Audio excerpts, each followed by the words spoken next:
Kemudian datanglah firman Tuhan kepada Yehu bin Hanani melawan Baesa. Bunyinya, oleh karena engkau telah kutinggikan dari debu, dan kuangkat menjadi raja atas umatku Israel. Tetapi engkau telah hidup seperti Yerobeam, dan telah menyuruh umatku Israel berdosa, sehingga mereka menimbulkan sakit hatiku dengan dosa mereka.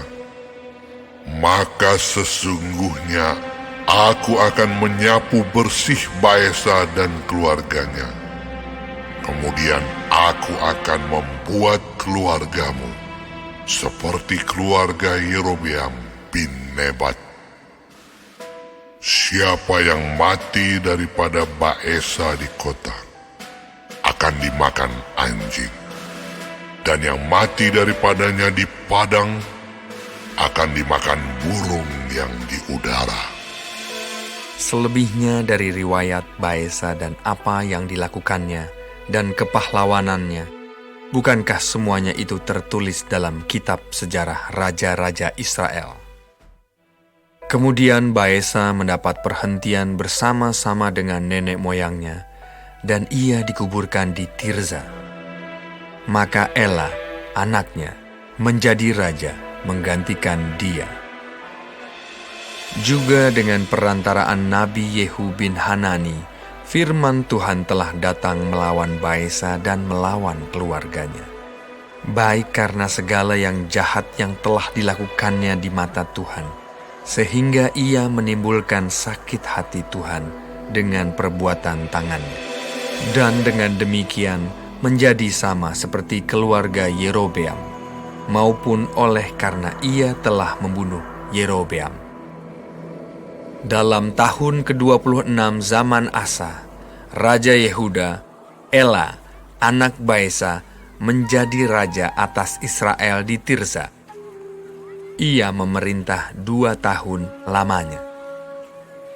Zimri, pegawainya yang menjadi panglima atas setengah dari pasukan kereta, mengadakan persepakatan melawan dia.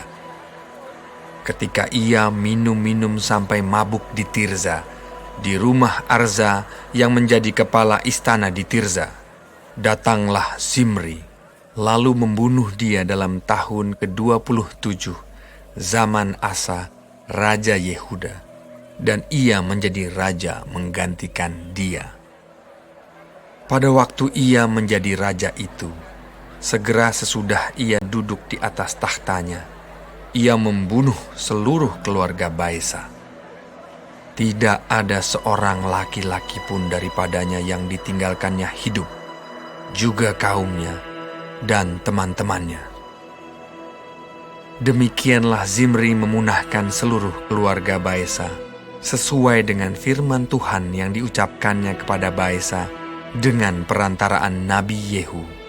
Oleh karena segala dosa yang telah dilakukan Baesa dan Ela anaknya, yang mengakibatkan orang Israel berdosa pula, sehingga mereka menimbulkan sakit hati Tuhan, Allah Israel, dengan dewa-dewa kesia-siaan mereka.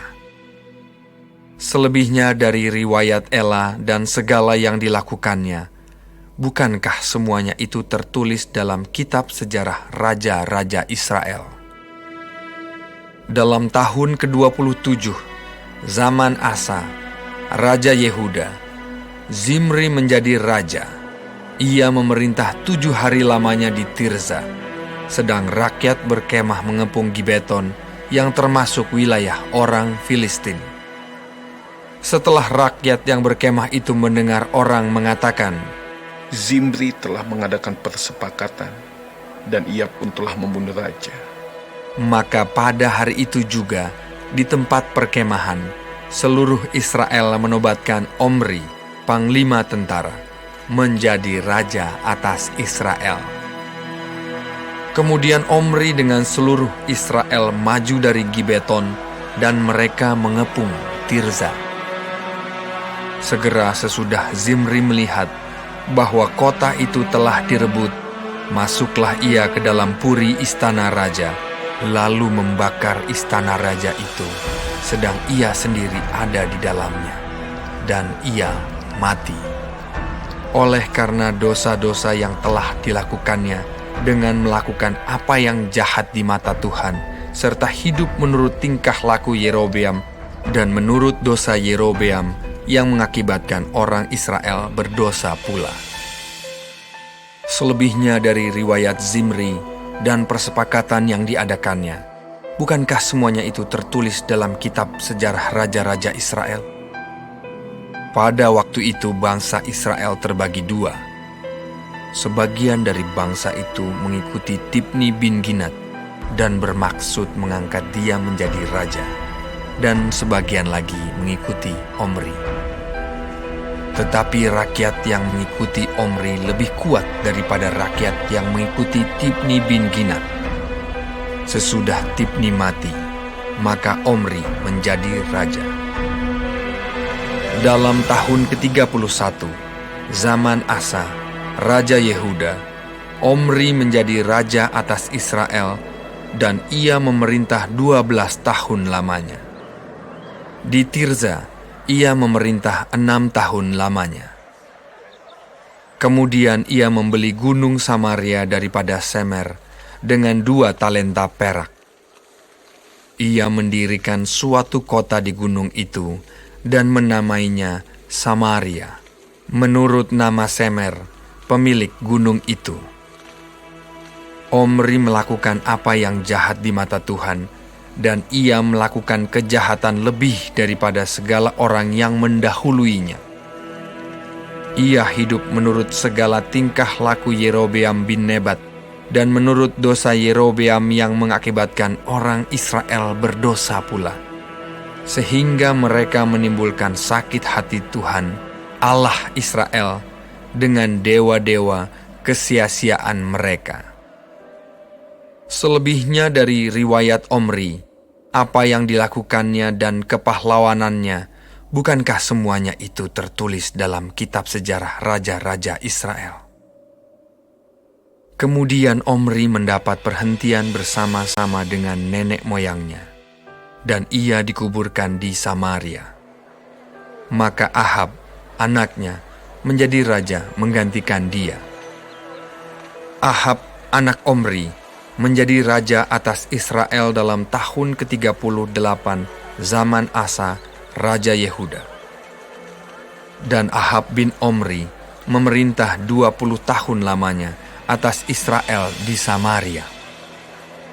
Ahab bin Omri melakukan apa yang jahat di mata Tuhan, lebih daripada semua orang yang mendahuluinya. Seakan-akan belum cukup ia hidup dalam dosa-dosa Yerobeam bin Nebat, maka ia mengambil pula Izabel, anak Etbaal, raja orang Sidon, menjadi istrinya, sehingga ia pergi beribadah kepada Baal dan sujud menyembah kepadanya. Kemudian ia membuat mezbah untuk Baal itu di kuil Baal yang didirikannya di Samaria. Sesudah itu Ahab membuat patung Asyera, dan Ahab melanjutkan bertindak demikian, sehingga ia menimbulkan sakit hati Tuhan, Allah Israel, lebih dari semua raja-raja Israel yang mendahuluinya. Pada zamannya itu, Hiel, orang Betel, membangun kembali Yeriko. Dengan membayarkan nyawa Abiram, anaknya yang sulung, ia meletakkan dasar kota itu.